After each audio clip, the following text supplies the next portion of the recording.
Hey there, MI and Milgard team members. I'm Matt DeSoto, our CEO. This is episode 6 of a series that I'm calling We're in This Together. In a previous episode, I've referred to a guiding principle of creating good jobs within the communities that we operate.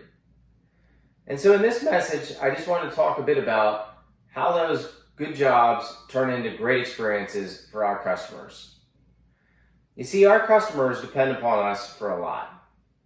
They depend upon us for delivering great products and a consistent quality, delivered on time and complete.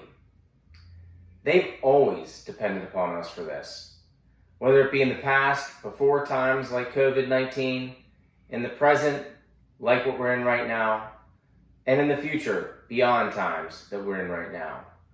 Our customer has learned to trust that we have a promise, and we always deliver on it. And all of us, as team members of MI and Milgard, we're delivering on that promise. And I can assure you that our customers appreciate it so much.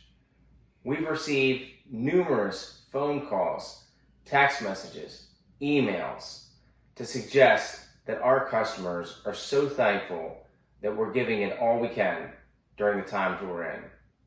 And so on behalf of our customer, I just want to say thanks. Thanks for everything that you're doing. Thanks for giving our customer a great experience and one that they can trust day in and day out. I'll talk with you again soon. In the meantime, be smart, stay safe, and remain confident. Thanks again for everything you're doing.